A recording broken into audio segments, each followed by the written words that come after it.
जीवन बचाओ संघर्ष समिति की तरफ से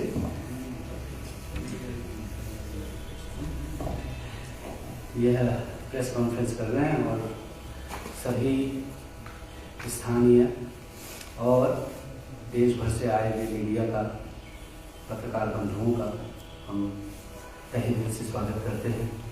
आपका धन्यवाद है, आपका आभार है कि आप हमारे इस उजड़ते बिखरते नगर को और हमारे संघर्ष को कवर करने के लिए देश के कोने कोने से यहाँ आए हैं और आपके जरिए हमारी बात, हमारी लड़ाई और हमारे नगर के लोगों का दुख दर्द, उनकी पीड़ा, उनका संघर्ष देश भर में आप पहुँचा रहे हैं। इसके लिए आप सबका धन्यवाद है। हम लोग पिछले 14 महीनों से जो ये हो रहा है, जो परिघटना है, इसको लगातार सरकार के सामने उठाते रहे हैं, बोलते रहे हैं। नवंबर के प्रथम सप्ताह में यह परिघटना शुरू हुई और तभी 17-18 नवंबर के दिन हमने जो है पहला प्रदर्शन किया। उससे पहले 16 तारीख को मीटिंग की और प्रदर्शन के बाद हमने ज्ञापन दिया मुख्यमंत्री साहब को। तब हमें बहुत बड़ी आशंका नहीं थी, न ऐसी अप्रीहेंशंस थी कि कुछ बड़ा होने वाला है, लेकिन ये जरूर था कि अगर ये 12-13 घरों में ये हो गया है तो बड़ी बात होने वाली है। उससे पहले कम से कम हम सचेत हो जाएं। तो इसलिए हमने सरकार से उस वक्त बहुत बड़ी मांग भी हमारी नहीं थी, केवल एक मांग उसमें प्रमुख थी कि जोशीमठ क्षेत्र का, जोशीमठ नगर का व्यापक सर्वेक्षण कर लिया जाए। उच्च कमेटी कोई गठित हो, वैज्ञानिकों की, भूगर्भ वैज्ञानिकों की, विशेषज्ञों की, और वो आकर के हमारे नगर का सर्वेक्षण कर लें, जिससे हमें पता चल जाए कि जो हो रहा है एक क्षेत्र में, उसकी वजूहात क्या है, उसकी क्या कारण क्या है। अगर वो कारण हमको पता चल जाएंगे तो शायद है कि हम उनके हल ढूंढ पाएंगे। लेकिन नवंबर के दूसरे सप्ताह के बाद ही अन्य क्षेत्रों में भी ये होने लगा। फिर हमने देखा कि सुनील में ये हो रहा है, दूसरे वार्ड में हो रहा है, हमारे सामने ही जो है हमारे सामने ही जो है ये चौड़ारी के आगे वो सड़क जो है, जो सेना की सड़क है, वो नीचे धंस गई है। शुरू में हमें भी लग रहा था कि हो सकता है कि हमारे यहाँ क्योंकि पानी का सीपेज है, वहां पे पानी का बहाव ज्यादा है। तो सुनील में भी ये लगा कि पानी का बहाव वहां है, तो उसी वजह से हो रहा है। नवंबर के बाद दिसंबर में कुछ और जगहों पर ही देखा जाने लगा। जनवरी फरवरी 22 आते आते जो है हमने देखा कि नीचे जो नरसिंह मंदिर में जो ये गांधीनगर, उनके नीचे का जो उधर कटिंग कॉलेज के सामने का मकान है, उसमें दरार आने लगी है और बढ़ते बढ़ते ये जो है फिनोमिना बढ़ने लगा। फिर हम ये मांग, लेकिन हम लगातार सरकार के सामने रखते रहे कि आप जो है हमारे नगर का व्यापक सर्वेक्षण करवा लें, लेकिन उसका कोई कार्यवाही नहीं हुई। बल्कि जहां तक प्रशासन की बात है, तो पहले दिन जिस दिन हमने प्रदर्शन किया, उसी दिन हमारे जो जिलाधिकारी थी, जिनके माध्यम से हम ये ज्ञापन दे रहे थे, ये मांग कर रहे थे, उन्होंने मुझे कहा पहले दिन की, अरे सतीश जी आप क्या बात करते हैं, दरार तो मेरे आवास पर भी आ गई है। तो इसका मतलब ये था कि वो जो है फिनोमिना हमको वहां जरूर व्यापक था। गांधीनगर के ऊपर जहाँ छावनी बाजार है, वहां 12-13 घरों में था, लेकिन ये इसके कुछ अंश अलग अलग जगह दिखाई देने लगे थे। उसी शाम को जिस दिन हमने प्रदर्शन किया था, 17 या 18 नवंबर को, अभी भी जाएगा इसमें, तो उसी शाम हमने कहा कि आप इन परिवारों का, ये 12-14 परिवार हैं, इनको शिफ्ट कर दीजिए, क्योंकि इन घरों की स्थिति ठीक नहीं है, रहने लायक नहीं, लिहाजा जो है इनका कोई व्यवस्था की जाए। तो हमारे साथी हैं कमल रतूड़ी जी, आज परिचय दिया, आप डॉक्टर रवि चोपड़ा हैं और आपके बारे में बहुत ज्यादा परिचय की जरूरत नहीं है। आप जो है बहुत सारी सरकार की और सुप्रीम कोर्ट की विशेषज्ञ कमेटियों में रहे हैं। पहले 2013 की आपदा के बाद जो सरकार ने कमेटी गठित की थी कि आपदा के कारणों को तलाश करने की और उसके समाधान, उस कमेटी के आप अध्यक्ष रहे। और उसके बाद जो है अभी जो ये ऑल वेदर रोड, 4 धाम यात्रा बन रहा था मार्ग, उसके संदर्भ में लोग सुप्रीम कोर्ट गए अपने अंदेशों को लेकर के कि यहाँ पर्यावरण का बहुत नुकसान हो रहा है, इतने सारे पेड़ उसमें काटे जा रहे हैं। इस सब को लेकर के एनजीओ के लोग जब सुप्रीम कोर्ट गए, सुप्रीम कोर्ट ने एक कमेटी गठित की, हाई पावर कमेटी, आप उसके भी चेयरमैन रहे हैं। और उसके अलावा आप जो है आपका सामाजिक और वैज्ञानिक क्षेत्र में लंबा चौड़ा काम है, देश दुनिया में लोग आपको जानते हैं। और आप कमल रतूड़ी जी हैं, आप हमारी जो संघर्ष समिति है जिसका गठन हमने 2004 में तपोवन विष्णु घाट परियोजना के खिलाफ ही संघर्ष समिति को बनाया था। आप इसके सचिव हैं, प्रवक्ता हैं। और हमारे जो नगर पालिका के अध्यक्ष हैं शैलेंद्र पंवार जी, अभी कृषि क्षेत्र में थोड़ा सा गंभीर स्थिति हो गई है, उसको देखने गए हैं, वो आने वाले हैं, सिंगार में से पहुँचने वाले हैं, वो आएंगे। तो हाँ, आप सभी हिंदी भी हैं और आप जो है नगर पालिका के सभासद होने के साथ साथ रविग्राम वार्ड में हमारे संघर्ष समिति में भी हैं। और सभी लोग ये बैठे हैं, सभी संघर्ष समिति के साथी हैं, विवेक हैं, कुमार हैं, संजय यादवी हैं, अभी संघर्ष समिति में कोषाध्यक्ष का काम देख रहे हैं, ये नरेश नौटियाल जी हैं और विवेक पवार जी होंगे इधर और धर्मेंद्र हैं, अन्य साथी सब लोग यहाँ आए हैं संघर्ष समिति के। धर्मेंद्र हैं, सूरज जी हैं, नयन सिंह भंडारी जी, आप व्यापार मंडल के अध्यक्ष भी हैं और हमारी संघर्ष समिति के सक्रिय सदस्य हैं। तो उसी शाम हम जो है प्रशासन के साथ ये तलाश करने के लिए कि उन लोगों के लिए सुरक्षित स्थान मिल जाए, हम सरकारी भवनों को देखने लगे। जो भी यहाँ मंदिर समिति की धर्मशाला है, काली पन्नी की धर्मशाला है, यहाँ आश्रम पद्धति विद्यालय है, इन सब में हम लोग गए, लेकिन किसी को भी हम जो है प्रशासन चिन्हित नहीं कर पाए जहाँ उन लोगों को शिफ्ट किया जाए। हमने कहा फिर प्रशासन के पास जाके, जब आप अभी 14 परिवारों का नहीं व्यवस्था कर पा रहे, तो जब आपको 20-25 हजार की आबादी का विस्थापन करना होगा, क्या होगा? ये बात हमने तभी कह दी, हमारे ज्ञापन में लिखी हुई और ये बात हम लगातार दोहराते रहे, कहते रहे। जनवरी, फरवरी, मार्च के बाद जब ये फिनोमिना बढ़ने लगा, फिर हम लोगों ने इस पर लिखना शुरू किया, बोलना शुरू किया। लगातार आप चाहें तो मेरे फेसबुक जो टाइमलाइन है उसमें केवल आपको जो है ऊपर जाकर के वो सर्च कॉलम में जाइए और भूस्खलन लिखिए, आपको उसको कम से कम 150-200 पोस्ट मिलेगी केवल भूस्खलन को लेकर के। और ऐसा नहीं कि प्रशासन इसका संज्ञान नहीं है, उनको दिखाई दे जाता है, क्योंकि हम ज्ञापन देते थे कि हाँ जिलाधिकारी के माध्यम से वो डीएम के पास जाता है उसके बाद। और ऐसा भी नहीं है कि हमारे डीएम साहब यहाँ ना आ रहे हों, डीएम साहब लगातार जोशीमठ से होकर के बद्रीनाथ जाते रहे, लेकिन कभी जोशीमठ नहीं होते।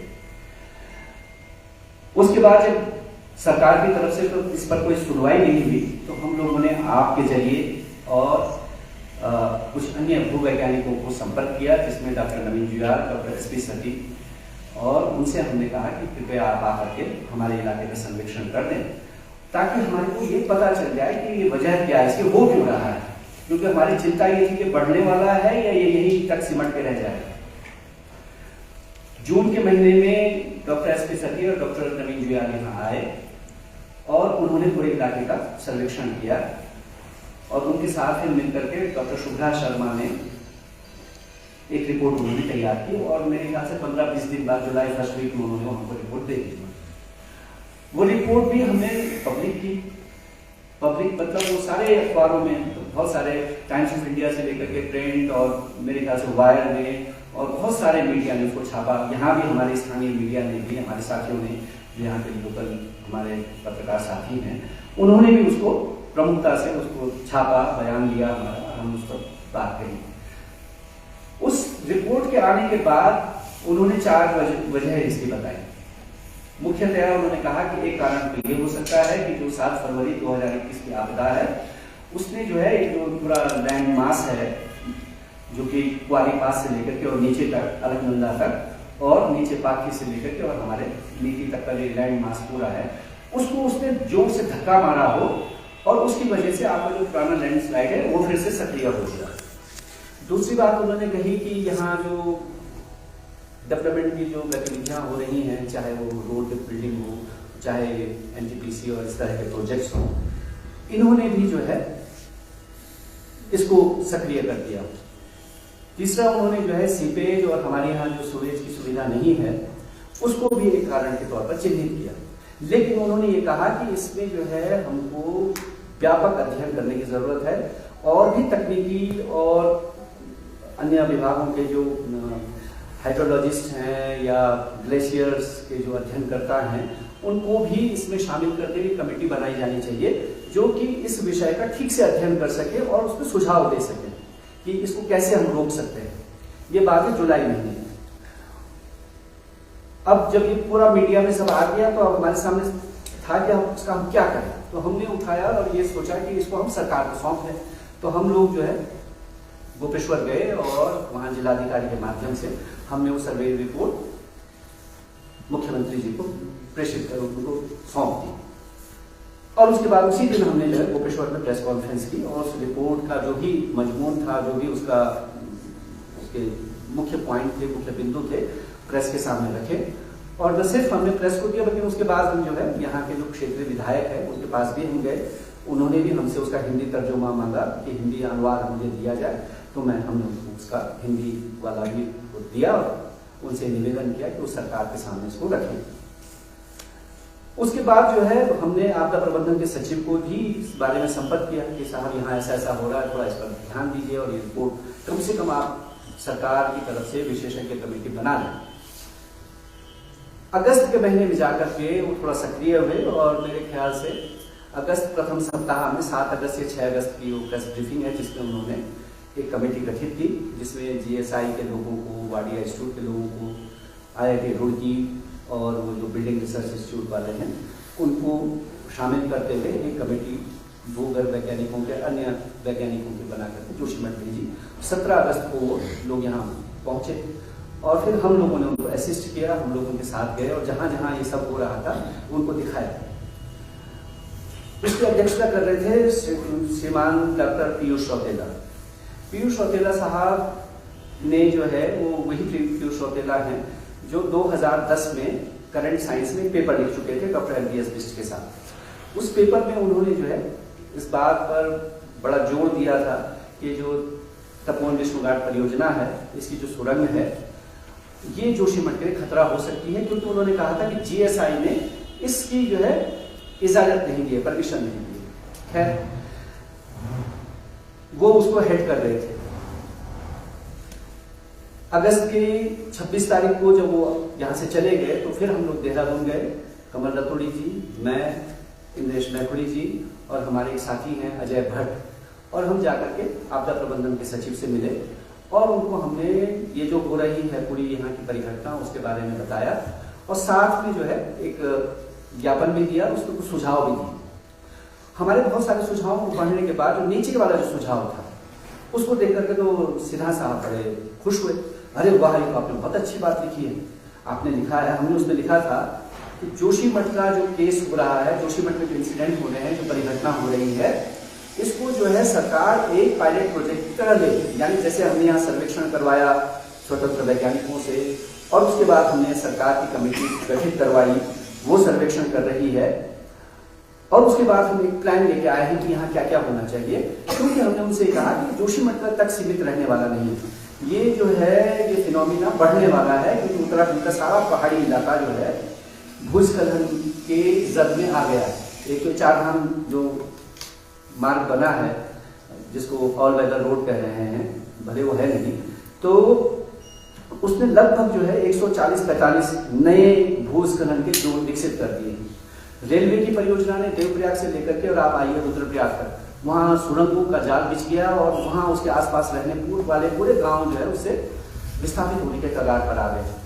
आप धारचूला चले जाइए, आप उत्तरकाशी चले जाइए, पूरा पहाड़ का इलाका जो है भूस्खलन के मलबे पर बैठा हुआ है और कुछ हम तो इसको कह रहे हैं कि एक टाइम बॉम्ब पर है जो टिक टिक टिक टिक कर रहा है, कभी भी फट सकता है। तो लिहाजा आपदाओं के लिहाज से उत्तराखंड जो है बहुत संवेदनशील है और कभी भी हम कोई आपदा आ सकती है। पहले भी भूकंप आए हैं, उत्तरकाशी का भूकंप है 91 का, 98 का भूकंप है और लगातार आपदा, अभी 2021 में तो हमारे बगल में ही आई, 2013 में आपदा आई। तो इसलिए हमने कहा कि आप जो है जोशीमठ के जो ये पूरी वो है उसको आप एक पायलट प्रोजेक्ट कर लीजिए ताकि इसको हम फिर उत्तराखंड के दूसरी जगहों में रेप्लिकेट कर सकें। तो उन्होंने कहा कि अरे तो बहुत बढ़िया बात है, वो यहाँ अल्मोड़ा में भी दिक्कत है जो आपके यहाँ है, वहाँ स्वेज की प्रॉब्लम है, तो वहां भी हम ये कोशिश कर रहे हैं और फंड की कोई कमी नहीं है, आपके यहाँ किया जाए। तब तक हमको भी लग रहा था कि हमारे यहाँ जो है अगर नीचे जो अलकनंदा का तट है वहाँ अगर जो है तटबंध बना दिया जाए, दीवार खड़ी कर दी जाए, हमारा सुएज सिस्टम ठीक कर दिया जाए, हमारे यहाँ जो पानी की निकासी की समस्या है उसे ठीक कर दिया जाए और भी कुछ ऐसे कार्य कर दिए जाए तो शायद है कि हमारा जो ये परिघटना है इसको हम रोक सकते हैं जोशीमठ को। तब तक क्योंकि स्थिति इतनी विकराल नहीं हुई थी। सितंबर अक्टूबर हम उनका इंतजार करते रहे, लगातार हम लिखते रहे। नवंबर आते आते जो है चीजें बदलने लगी। उसके बाद जो है सिंगधार में कुछ जगहों पर दरारें आने लगी। अक्टूबर के मिड में ये मनोहर बाग वाला इलाके में फटना लगा, वहां जो है खेत में दरार आने लगी। नवंबर आते आते जो है सबसे जो हमको सबसे ज्यादा खतरनाक लग रहा था इलाका, वो अब हमको सुरक्षित जैसा लगने लगा, क्योंकि मनोहर बाग में जहां वो ट्रॉली का स्टेशन है उसके ठीक ऊपर वहां जो है स्थिति गंभीर होने लगी। वहां खेत में दरारें आने लगी, वहां घर मकानों में दरारें आने लगी। तो ये लगा कि अब ये कुछ और चीज है। फिर हमने जो है अपने ज्ञापन में चीजों को, अपने मांग को भी बदला कि भाई ये जो है वो हमको बिल्कुल निश्चित हो गया कि अभी एनटीपीसी की टनल की वजह से ही हो रहा है, ये जो है सामान्य घटना नहीं है और इसके पीछे यही कारण है, क्योंकि जब जब उनके टनल में काम होता, विस्फोट होता, तब तब हमारे यहाँ जो है दरारें पड़ने लगी। दिसंबर आते आते ये समस्या जो है पिछले दिसंबर में और ज्यादा बढ़ गई, मनोहर बाग की स्थिति और ज्यादा खतरनाक हो गई। अब हमने जो है लगातार हम यहाँ बैठकें कर रहे थे, हमने लगातार ज्ञापन दिया, मीटिंग्स की, सरकार को लगातार चेतावनियां देते रहे और जब इनका असर नहीं हुआ तो फिर हमको जो है बड़ा निर्णय लेना पड़ा। और क्योंकि स्थिति बहुत ज्यादा गंभीर होने लगी थी मनोहर बाग वाले इलाके में और सिंगधार में, तो 24 दिसंबर को हमने तय किया कि हम एक बड़ा विशाल प्रदर्शन करेंगे। और आपको आश्चर्य हुआ जान करके कि जोशीमठ की कुल आबादी 20 से 25 हजार के बीच में है और 2500 से ज्यादा लोग उस दिन सड़क पर आ गए, यानी कि 10% से भी ज्यादा लोग सड़क पर थे। तो इससे उस स्थिति की गंभीरता का पता चलता है, यानी लोग कितने ज्यादा परेशान थे इस पूरी चीज से, कितने ज्यादा उनके भीतर भय था। तो सब लोग जो है एक कॉल पर और सड़क पर पहुंच गए, 2500 से ज्यादा लोग। ये हमारा अनुमान है 2500 से 3000 और आईबी और ये LIU का अनुमान था 1700-1800 लोग उस सड़क पर थे। अब हमको लगा कि अब सरकार चेक जाएगी, तो 14 महीने से हम बोल रहे हैं, इतने सारे ज्ञापन हमने दे दिए और इतना बड़ा प्रदर्शन हो गया, अब तो शायद है कि सरकार जो है इसको लेकर के गंभीर हो जाएगी। तो हमने जो है ये अपनी कमेटी की मीटिंग की और ये तय किया कि हम क्यों ना मुख्यमंत्री जी से मिल लें और उनको बताएंगे अब तो स्थिति गंभीर होगी, अब आपको एक्शन लेना चाहिए। तो हम जो है 31 तारीख को यहाँ से गए, पहले हमने मीटिंग की अपनी और उसके बाद 31 तारीख को एक प्रतिनिधिमंडल बनाया और हम लोग मुख्यमंत्री जी के पास चले गए। 1 तारीख नए वर्ष के पहले दिन 2023 1 जनवरी हम मुख्यमंत्री जी के पास गए और वहाँ उनका जो है उस दिन बहुत सारे मुलाकाती थे और शुभकामना देने वालों की बड़ी लाइन थी, उसी में हमको भी बैठा दिया। मुख्यमंत्री जी आए, हमारे साथ हमारे क्षेत्र के विधायक थे, हमारे नगर पालिका के अध्यक्ष थे, तो हमारी समिति के अध्यक्ष भी हैं, भाजपा के भी प्रतिनिधि उसमें थे, लक्ष्मण रावत जो फरकिया जिनको कहते हैं वो साथ में थे, अमित सती थे, महावीर बिष्ट थे। तो मुख्यमंत्री जी से जैसे ही विधायक साहब ने उनको कागज दिया हमारा ज्ञापन वाला और मुझे मेरी तरफ इशारा किया कि अब्दुल सती हैं तो उनकी क्योरिया चाहिए, और फिर मैंने बताना शुरू किया कि ये स्थिति है और मैंने फाइनली जो वर्ड किया जहां उन्होंने मुझे रोक दिया, मैंने कहा कि 150 घर मुख्यमंत्री साहब ऐसे हैं जिनको तत्काल शिफ्ट किया जाना है, स्थिति बहुत गंभीर हो चुकी है और जोशीमठ बहुत खतरनाक स्थिति में है। तो जहां मैंने 150 घर बोला वहां उन्होंने मुझे रोका और कहा कि ठीक है CS से इस पर वार्ता करते हैं। तो हमको लगा कि CS से वार्ता करते हैं इसका मतलब चीफ सेक्रेटरी के साथ हम भी बैठेंगे, तो हम खड़े रहे। लेकिन जब वो अपने मुलाकातियों में व्यस्त हो गए, हमारे विधायक साहब ने कहा भी कि देखिए जो बीजेपी के लोग आए ये भी हमारे साथ ही, तब भी उन्होंने उसको कोई बहुत तवज्जो नहीं दी। तो फिर हमको लगा कि तो कोई बात नहीं, हम इतनी दूर से गए हैं और हमारे इलाके की हालत इतनी खराब है और ये सुनने को तैयार नहीं है। तो मैंने फिर अपने विधायक साहब जो थे उनको प्रेशर किया, प्लीज आप एक बार थोड़ा पूछिए कि मुख्यमंत्री साहब का ये मंतव्य है कि हम चले जाएं, तो आप उनसे पूछिए कि हम ठहरे कि चले जाएं। तो मेरे दबाव देने पर, क्योंकि ये तो बहुत ही वैसी ऑकवर्ड स्थिति उनकी हो चुकी थी, लेकिन उसके बावजूद उन्होंने पूछा विधायक साहब ने इनसे, मुख्यमंत्री जी से कि मुख्यमंत्री साहब हम ठहरे, रुकें या जाएं। तो उन्होंने जो है ऐसे गर्दन हिलाते हुए कहा कि नहीं आप जाइए। तो हम जो है बड़े आप बेआबरू होके तेरे पूछे से हम निकले टाइप की स्टाइल में हम बाहर आ गए।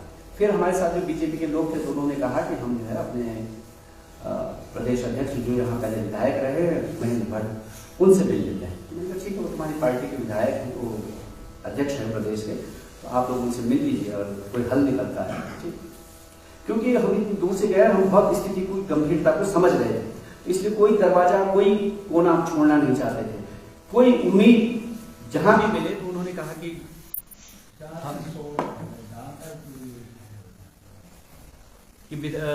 महेंद्र भट्ट साहब जो है मुख्यमंत्री से मिलना चाहते हैं, तो लिहाजा जो है आप भी वहाँ चलें, उनसे बात करें। हमने कहा आप चले जाइए। रात को जो है 7 बजे शाम को महेंद्र भट्ट जी के यहाँ से हमारे साथियों ने फ़ोन किया कि आप आकर के इनको समझा दीजिए, इनके मुख्यमंत्री से मुलाकात है 10 बजे रात को। हमने उनसे कहा कि देखिए जो समस्या उसको आप भी समझते हैं, हम भी समझते हैं, ज्ञापन हमने आपके पास पकड़ा है और उनको दे दीजिए। उन्होंने कहा नहीं, वो अध्यक्ष साहब कह रहे हैं कि आप जो है ज़्यादा बेहतर तरीके से इस बात को रख सकते हैं और सुझाव भी दे सकते हैं, तो आप प्लीज़ आ जाइए। तो हमारे साथियों के भी इसमें और ये लगता हुआ कि भाई डूबते को तिनके का सहारा, चलो कुछ तो शायद है इसमें बने बात, तो मैं उनके दरवाजे पर चला गया। 7:30 बजे के करीब मैं उनके घर पर गया हूँ और लगभग 8 सवा 8 बजे तक हम उनके घर पर रहे और मैंने उनको विस्तार से यहाँ की समस्या बताई और अपने जो सुझाव उन्होंने मुझसे मांगे मैंने उनको बताए।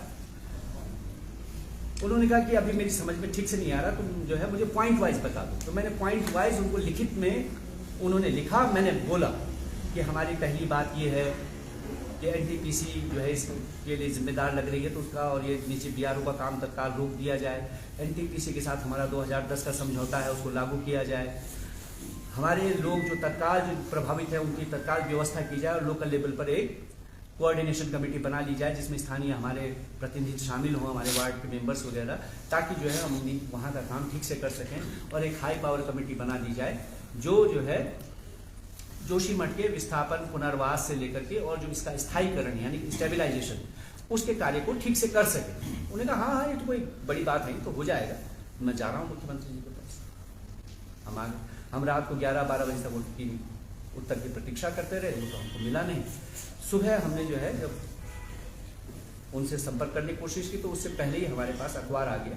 दैनिक जागरण में खबर थी कि उन्होंने मुख्यमंत्री से मुलाकात की और सारी बातें जो पुराने दोहरा चुके थे मुख्यमंत्री। तो 17 नवंबर की जो आपदा प्रबंधन सचिव की जो बैठक थी वही सब उन्होंने दोबारा से उसको कह दिया। तो हमें लगा कि हमारे साथ तो ये धोखा हो गया है। तो मैंने उनको फ़ोन किया, मैंने कहा विधायक ये अध्यक्ष साहब ये तो गलत बात है, आप 8:30 बजे तक हमारे साथ बैठे हुए हैं और आपकी प्रेस रिलीज इसमें आ गई। नहीं वो तो छप जाती है ऐसे। नहीं छपती भाई साहब, हम अखबार में रहे, हम जानते हैं काम करना है ऐसा। आपकी प्रेस रिलीज जो है 6:30-7 बजे तक जब तक वहाँ नहीं पहुँची वो सुबह के अखबार में नहीं छपती। अखबार 11 बजे छप करके बाहर आ जाता है। तो वो जिद करने लगे नहीं मैं तो शॉर्टकट से निकल गया, मुझे तो उन्होंने पहले ही बुला लिया, मैं 10 बजे थोड़ी गया, मैं तो 9 बजे चला गया। खैर फिर बहुत उस पर हमारा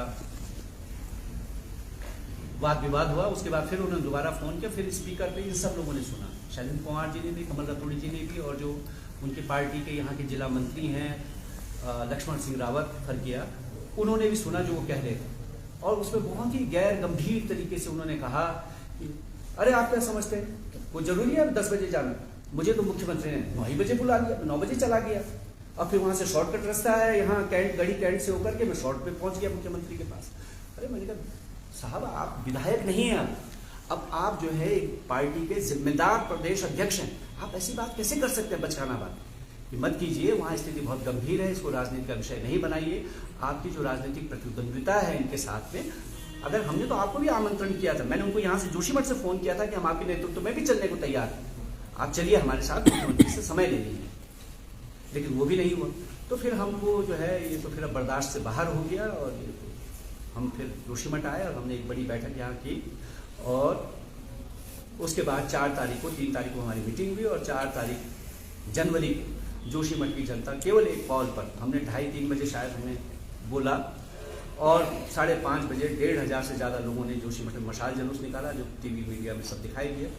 उसके बाद दूसरे दिन जोशीमठ की जनता ने राष्ट्रीय राजमार्ग को जाम किया और तब जाकर के सरकार थोड़ा चेती और फिर हमारा एक समझौता हुआ जाम खुलवाने के लिए, जिसमें एनटीपीसी के काम को बंद करना, नीचे बीआरओ के काम को बंद करना, और लोगों के राहत पुनर्वास का जो तत्कालिक यहाँ का कार्य है उसको तत्काल चालू करना, लोगों को शिफ्ट करना और लंबे समय के लिए जो है जल्दी से जल्दी लोगों के लिए प्रीफैब हट बनाना ताकि लोगों को वहाँ शिफ्ट किया जा सके। ये सब चीज़ें उसमें कही गई। भले ही हम देख रहे हैं कि एनटीपीसी का काम तो बंद नहीं हुआ है और जब जब उनका काम हो रहा है तब तब हमारे यहाँ दरारें बढ़ रही हैं। आज भी जो है सिंहधार में बड़ी दरारें वहाँ पैदा हो गई हैं और लोग बहुत गंभीर खतरे में रह रहे हैं। तो ये मैंने एक टाइम लाइन बताई, लेकिन इस टाइम लाइन के पीछे अगर हम जाएंगे एनटीपीसी वाले काम पे, जिसको लेकर के अभी चोपड़ा साहब डिटेल में रखेंगे। हमारे पास एक ये कागज हमको मिला है, ये पेपर, और ये जो पेपर है ये एल&टी कंपनी थी जो एनटीपीसी का काम कर रही थी। एनटीपीसी के लिए वो जो है जहाँ टीबीएम वाली जो साइट है जो आपको दिखाई गई कि सूखी है, जिसमें कोई पानी नहीं दिखाई दे रहा है, सेलन साइड, तो टीबीएम मशीन उनकी थी, वो लेकर के आए थे सेलन साइड पे जहाँ पावर हाउस साइट है, वहाँ जो है एल&टी काम कर रही थी। एल&टी 2006-07 से लेकर के और 10-11-12 तक वहाँ काम करती रही, 14 तक। और उसके बाद जो है एल&टी उस काम को छोड़ करके चली गई। वो क्यों छोड़ करके गई उसका उन्होंने इसमें वर्णन किया है कि उनको काम छोड़ने के लिए क्यों मजबूर होना पड़ा। और ये डॉक्यूमेंट बताता है कि उनको काम छोड़ने के लिए जो मजबूर किया गया वही कारण जो है आज के दिन पर जोशीमठ के भूस्खलन, जोशीमठ के तबाही, जोशीमठ के बर्बादी का कारण बन गया है। और ये बात हम आज नहीं कह रहे हैं, 2003 से हम इस बात को कह रहे हैं। ये चिट्ठी है हमारे पास, 2003 में हमने राष्ट्रपति को पत्र लिखा और उसी समय हमारी एप्रीहेंशन थी कि ये जोशीमठ में ये होने वाला है। 2004 में हमने जोशीमठ बचाओ संघर्ष समिति बनाई और उसके बाद से लगातार ये एनटीपीसी की परियोजना के खिलाफ हम बोलते रहे, तब भी बोले, आज भी बोले। 2009 में इनकी जिस दिन सुरंग पंक्चर हो गई, उसमें बोल्डर गिर गया टीबीएम मशीन में, टीबीएम मशीन फंस गई, वहां से 700 लीटर पानी पर सेकंड निकलने लगा। फिर जोशीमठ में एक बड़ा आंदोलन हुआ। उस आंदोलन की प्रमुख मांग थी, क्योंकि हमारा जो ये पूरा इलाका है, ये हमने पहले अपने ज्ञापन में लिख दिया था राष्ट्रपति साहब को कि हम लोग जो अलकनंदा के बाएं तट पर बसे हुए लोग हैं, ढलान पर, हमारा सारे पानी के स्रोत यहाँ है। यहाँ 10-11 गदेरे हमारे बहते हैं। यहाँ ऊपर जो है हमारा सुनील कुंड है, छतरा कुंड है, ये सारा पानी जो है अगर आप सुरंग नीचे बनाएंगे तो हमारे सारे स्रोत सूख जाएंगे। ये सारी हमारी आशंकाएं हमने उस समय व्यक्त की थी। 2009-10 में जब ये हो गया, 24 दिसंबर 2009 को उनकी सुरंग फट गई और उसमें से पानी निकलने लगा, तब जो है उस आंदोलन की हमने प्रमुख मांग रखी, क्योंकि जो है एनटीपीसी की सुरंग के कारण हमारे जल स्रोत सूख गए हैं। लिहाजा एनटीपीसी जोशीमठ के लोगों के लिए दीर्घकालिक पेयजल की व्यवस्था करे, पेयजल योजना की व्यवस्था करे। दूसरी मांग उसमें हमने कही थी कि क्योंकि एनटीपीसी के परियोजना से, इनकी सुरंग से हमारे घर मकानों में दरारें आने की संभावना है, कुछ जगहों पर आ चुकी हैं, लिहाजा जो है एनटीपीसी हमारे घर मकानों के बीमा करे। उसमें तीसरी बात हमने कही थी कि एक हाई पावर कमेटी बनाई जाए, गठित की जाए और वो इस परियोजना की पुनः समीक्षा करे। तो इस तरह से उन सवालों पर ये बड़ा आंदोलन हुआ और 3 महीने के आंदोलन के बाद उसमें बीच में जिस दिन हमारा उनसे समझौता हुआ, उससे 15 दिन पहले कमल रतूड़ी जी को, मुझको और हमारे साथी थे उस आंदोलन के, प्रकाश नेगी, तो उनको जो है यहाँ के तहसीलदार ने बुलाया और उनका एक अफसर था एनटीपीसी का, पांडा क्या नाम था उसका, है ना, और वो जो है उनका जो ये क्या देखते हैं ह्यूमन रिसोर्स HR, उन लोगों ने 3 लोग थे एनटीपीसी के जो अपने साथ में अटैची लेकर के आए थे और तहसील में बैठे थे। हमारे तहसीलदार उसके गवाह हैं, भंडारी जी उस समय तहसीलदार थे, और उन्होंने हमसे कहा कि आप अपना आंदोलन वापस ले लीजिए और हम आपकी व्यवस्था कर देते हैं। हमने कहा क्या व्यवस्था करते हैं? तो उस समय उन्होंने हमारी बोली लगाई थी 60 लाख से शुरू हुआ था और उन्होंने कहा था 60 लाख तो कोई बात नहीं, फिर आप ठेका वेका भी कर लेना, कुछ और भी कर लेना। उससे पहले भी बहुत सारे प्रलोभन, तुम्हारा घर हम किराए पे ले लेंगे, ये सब भी हुआ, लेकिन वो चला नहीं मामला। तो उस दिन भी मैंने ये जो हमारे तहसीलदार थे भंडारी, जिनके सामने ये बात हो रही थी, मैंने उस दिन भी भंडारी जी को कहा था कि देखिए तहसीलदार साहब, ये आपके सामने हमको रिश्वत देने की बात कर रहे हैं, मुकदमा अगर इन पर होगा तो आप पर भी होगा, आप भी फंस जाओगे, नौकरी हो गई। और उसके बाद हमारा समझौता हुआ है, समझौते की कॉपी ये है, जो कि उस समय के ऊर्जा मंत्री तत्कालीन सुशील कुमार शिंदे साहब की मध्यस्थता में, जो आज के दिन पे आपदा प्रबंधन के सचिव हैं, वो उस समय जो है यहाँ के CDO हुआ करते थे और वो इस समझौते में मध्यस्थ की भूमिका में थे। जिलाधिकारी का इसमें नाम है और उस समझौते के तहत हमको 16 करोड़ रुपए की पेयजल योजना मिली जोशीमठ को।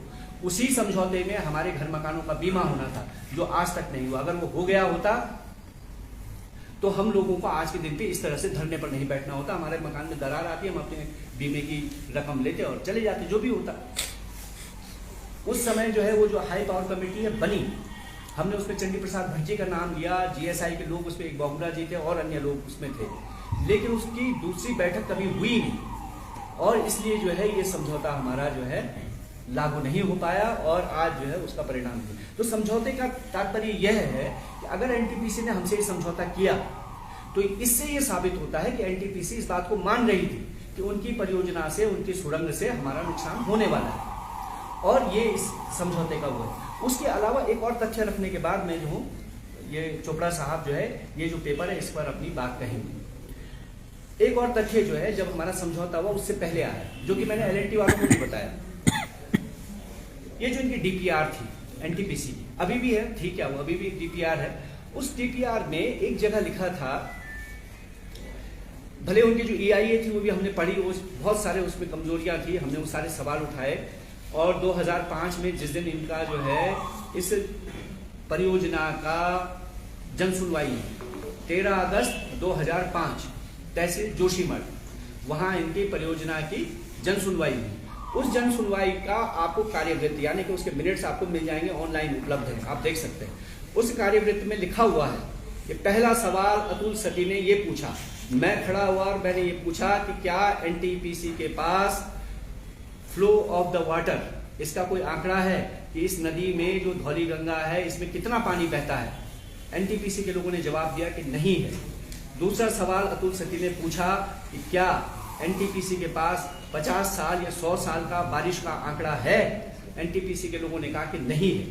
फिर मैंने उनसे कहा कि फिर ये ताश का महल आप खड़ा क्यों कर रहे हैं, जब आपके पास पानी का आंकड़ा नहीं है, बारिश का आंकड़ा नहीं है, आपको ये पता नहीं कि पानी कितना है, तो बिजली कैसे बनाओगे, कितनी बिजली बनाओगे, इसका अनुमान तुमने कैसे लगाया। उसका उनके पास कोई जवाब नहीं था। राष्ट्रपति साहब को भी जो हमने 2003 में चिट्ठी लिखी है और जो पत्र भेजा है उसका भी 11 सवालों का आज तक कोई जवाब नहीं है। उसके बाद वहां जो है जन सुनवाई में बहुत सारे लोगों ने सवाल पूछे, उसका कोई जवाब नहीं मिला, लोगों ने उस जन सुनवाई का विरोध किया। तो ये हम स्टैब्लिश करना चाह रहे हैं आपके सामने कि आज के दिन पे जो हो रहा है उसकी कहानी 2003 में लिख दी गई। वेबकोस ने जब सर्वे किया, वेबकोस जो कंपनी उसके बारे में आप बात करेंगे और बाकी जो ये हमारा जो एलएनटी का जो कागज है उसके बारे में आप ब्रीफली। धन्यवाद। नहीं, इनको कह रहे हैं, हाँ, वो नहीं काम कर रहा है, ये वाले भी दर्द कर दीजिए। धीरे धीरे मेरी आवाज ऊंची होती जाएगी। ये जो पेपर है ये बहुत महत्वपूर्ण पेपर है। कई बार ये सवाल उठा है कि आज जो हादसा हो रहा है उसमें एनटीपीसी परियोजना की क्या भूमिका है, उसका उत्तर इसमें है। तो इस पेपर को अगर आप समझें, उसमें 3 घटनाओं का वर्णन किया है जब TBM tunnel boring machine tunnel के अंदर फंसी थी। पहली घटना जैसे इन्होंने बताया 24 दिसंबर 2009 और उसके बाद यहाँ पर वैज्ञानिकों ने नापा कि ये 3 किलोमीटर अंदर सेलंग से टनल गई थी और उसके बाद 700 लीटर प्रति सेकंड पानी का बहाव निकला है। दूसरी घटना फरवरी 2012 और तीसरी घटना अक्टूबर 2012। ये मुझे लगता है पेपर के अनुसार कि ये तपोवन की साइड से टनल आई, मशीन आई है, लगभग 5.8 से लेके 5.9 किलोमीटर। अब वो क्लियर नहीं है, सेलंग से गई है मशीन। चलिए सेलंग से गई हो, वहां से उन्होंने उसके विस्फोट के जरिए टनल बनाया। अच्छा, ये लिखते हैं, ये जो 3 ऑथर्स हैं इसके, मेरी समझ से मैंने नीचे इनका एक्नॉलेजमेंट पढ़ा है और वो एक्नॉलेज करते हैं कि इसमें जो भी लिखा है ये डेटा एनटीपीसी और एलएनटी से मिला है। तो ये उसी परियोजना के कंसल्टेंट थे, ऐसा मुझे लगा। तो उनका ये कहना है कि भारी मात्रा में, तीनों टाइम भारी मात्रा में पानी का रिसाव टनल के अंदर हुआ है। क्योंकि कुछ ना कुछ दीवार पंक्चर हुई, उसकी वजह से पानी आया। उस वाटर प्रेशर के जरिए के कारण नई दरारें चट्टानों में बनी। जो पुरानी दरारें थी वो और चौड़ी हो गई, और इसका नतीजा ये हुआ कि वहां से जो पानी अंदर टनल के आया वो बाहर भी निकला है। ये उनका एक निष्कर्ष। बहुत ही संवेदनशील और वीक चट्टाने हैं। मैं अपने शब्दों में अब कह रहा हूं कि अगर जियोलॉजी के शब्दों में इसको कहा जाए कि the rocks are faulted, jointed and fissure, मतलब उनमें दरारें हैं जगह जगह पर, और नई दरारें ऐड की गई। कंसल्टेंट्स कहते हैं कि उस समय कुछ ट्रीटमेंट मेजर्स सुझाए गए थे कंपनी को, लेकिन ये भी जोड़ देते हैं कि आमतौर पर इस तरह के ट्रीटमेंट मेजर्स जो हैं, क्योंकि वो खर्चीले होते हैं और क्योंकि उससे परियोजना में डिले होती है, इसलिए वो किए नहीं जाते। ये उनका कहना था। तो ये सब पढ़कर मुझे स्पष्ट लगता है कि टनलिंग की वजह से यहां की जो भूजल का सिस्टम है उस पर असर हुआ। अब मैं और अपनी तरफ से जोड़ रहा हूं, ये सब तो पेपर में लिखा हुआ है, आप खुद अगर समझ सकते हैं तो समझ लीजिए, भाषा सारी टेक्निकल है। अब मैं अपना ये जो जोड़ रहा हूं कि अगर इन 3 घटनाओं से जितना भी पानी आया हो, उससे कहीं ज्यादा पानी जो है वो 7 फरवरी 2021 को टनल में घुसा है, और उसका जो वाटर प्रेशर होगा उससे न जाने कितनी और दरारें बनी और पुरानी दरारें खुली। तो इसका असर तो वही होगा जो पहले हो चुका है, लेकिन उसका स्केल बहुत बड़ा है। तो ये बात हमें काफी संकेत दे रहा है। There is adequate reason to believe that what we are witnessing today is a result of the tunneling exercise conducted by NTPC. इतना ही कहूंगा, अगर आपके कोई सवाल होंगे तो मैं जवाब दूंगा। एनटीपीसी के सीनियर अधिकारी से मेरी बातचीत हो रही थी, उन्होंने भी अपना एक वक्तव्य जारी किया था, मीडिया के सामने बहुत नहीं आया था। वो कह रहे थे कि हम जहाँ पर टनलिंग का काम कर रहे हैं, तपोवन से जो आगे की तरफ टनलिंग हो रही है वो टीबीएम मशीन से हो रही है, वहाँ पर कोई कन्वेंशनल सिस्टम का इस्तेमाल नहीं हो रहा। और उनका कहना है कि उधर की चट्टानें हार्ड रॉक है, जबकि इधर की चट्टानें नीली, तो उसका कोई इससे संबंध नहीं है, उसकी तरफ से ये कहा गया। और जोशीमठ के आखिरी घर से 1 किलोमीटर दूरी पर है, यह गहराई जो है 1200 मीटर है। तो उनका कहना है कि ये कहना है कि जो जोशीमठ पे दरारें बढ़ रही हैं वो हमारे परियोजना की वजह से बढ़ रही है, वो ये नहीं मानते। असल में जो है ना, एक सेकंड देखिए, वैज्ञानिक आपको क्या कह रहे हैं। एक तो वो कह रहे हैं ये सारा फॉल्ट जोन है, हम लोग एमसीटी के बगल में खड़े हैं, सबसे संवेदनशील इलाका है। यहाँ प्राचीन काल में ऐसा पहाड़ को तोड़ मोड़ कर उठाया गया है। देयरफॉर यहाँ के जो पत्थर हैं हार्ड रॉक तो हैं, लेकिन उनमें दरारें हैं, उनके बीच में मिट्टी घुसी हुई है, उनके बीच में तरह तरह के रॉक्स हैं, कुछ सॉफ्ट हैं और ज्यादातर हार्ड भी हैं। तो हार्ड रॉक होने से कोई आपको आश्वासन नहीं मिल सकता है, नंबर 1। दूसरी बात यह है कि टनल में ब्लास्टिंग हुई है, ये बात तो एनटीपीसी भी मान लेगा कि टनल के अंदर ब्लास्टिंग हुई है। मैं पूछ रहा था यहाँ और मुझे पता चला कि एनटीपीसी ने एक समय लोगों को कुछ एक प्लास्टिक का मार्कर दिया था कि ये अपनी छत पे लगा लेना, और अगर यहाँ पर तुम्हारा घर हिलता है तो ये गिरेगा या टूटेगा। ऐसा हुआ।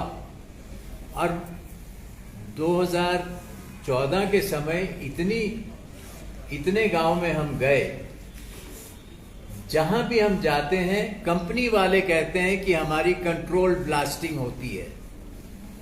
तो मैंने लोगों से पूछा, वहां पे जो काम करते हैं लोग, मैंने उनसे पूछा ये कंट्रोल ब्लास्टिंग क्या होती है।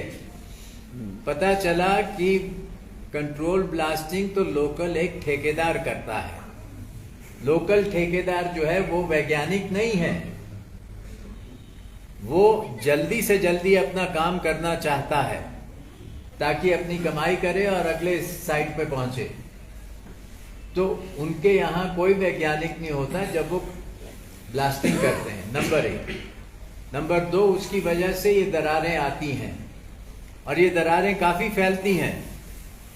L&T के जो लोहारी नाग पाला का जो प्रोजेक्ट था, वहां एक गांव में मैं गया जहां पर ये देखा कि जल स्रोत जो है सूखा पड़ा है। क्यों सूखा पड़ा है? क्योंकि जल स्रोत कहीं और चले गया है। तो कई गांव में मैंने ये देखा है कि ब्लास्टिंग होती है, उसके बाद जल स्रोतों की दिशा बदलती है। तो मेरे लिए तो काफी सबूत है कि इसका असर नीचे भूजल पर होता है, दरारें बढ़ती हैं। हार्ड रॉक से आपको कोई ज्यादा आश्वासन नहीं होना चाहिए कि हम बचे हुए हैं। उसका सबसे बड़ी बात तो ये है कि जो उनकी DPR है ना, उसको ही हमने जो है उनको पूछा था जब ये समझौता हुआ, तो समझौता उसी दबाव में उन्होंने किया। उस DPR में एक जगह लिखा हुआ है कि हमने GSI से पूछा कि ये टनल हम यहाँ बना रहे हैं, उनसे सलाह ली। GSI ने कहा, NTPC को सलाह दी कि जहां आज आपका प्रपोज बैराज साइट है तपोवन में, अगर आप वहीं उसको रखते हैं तो on the way of that tunnel, उस टनल के रास्ते में you can find so many hot water springs, आपको उसके रास्ते में बहुत सारे गर्म पानी के स्रोते मिलेंगे।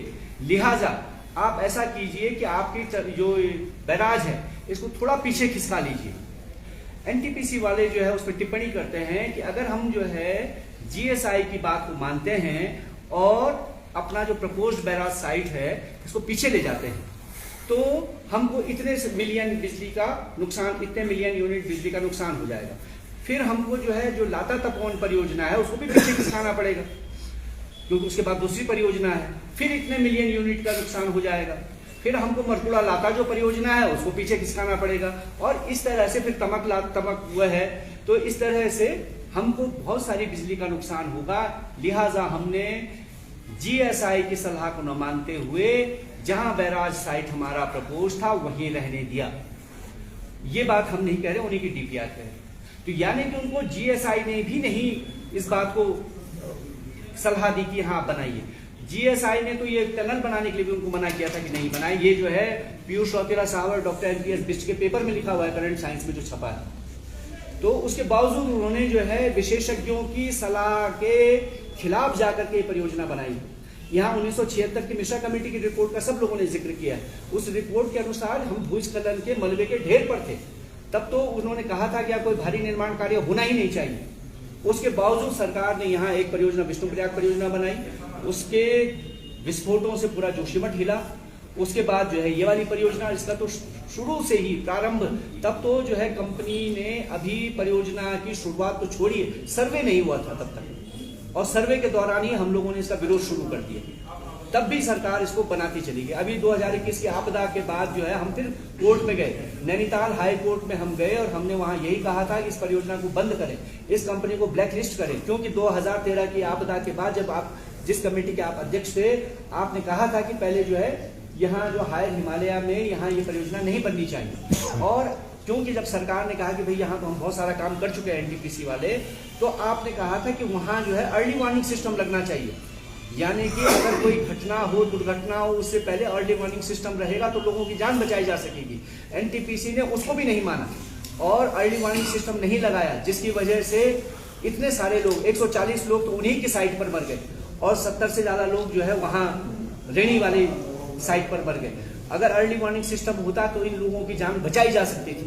तो उन लोगों की हत्या का इल्जाम भी हमने लगाया कि इन पे जो है मर्डर चार्ज लगना चाहिए, गैर इरादतन हत्या। हमने बाकायदा थाने में यहाँ रिपोर्ट दी थी और उसके बाद हम कोर्ट में गए और हमने कहा था कि इनको ब्लैक लिस्ट किया जाए। ये वैसे भी ब्लैक ही काम करते रहे हैं। एनटीपीसी का मतलब नेशनल थर्मल पावर कॉर्पोरेशन, ये कोयले से बिजली बनाते रहे, वहाँ कोयले की दलाली करते रहे, यहाँ ये पानी की दलाली करने आ गए और हमको डुबा रहे। तो ये जो है पहले भी हम, लेकिन हाई कोर्ट ने वहां पर जुर्माना लगा दिया। उसके बाद हम सुप्रीम कोर्ट गए हैं, जिसमें कि आप भी हमारे साथ थे। वहाँ जो गौरा देवी चिपको आंदोलन की नेता रही हैं, उन गौरा देवी का नाती उसमें हमारे साथ पिटिशनर था। वो रेणी गांव के प्रधान जो है हमारे साथ पिटिशनर थे। संग्राम सिंह हमारे साथ पिटिशनर थे, जो कि पहले भी उस सवाल को उठा चुके थे रेणी में जो परियोजना है उसको लेकर के।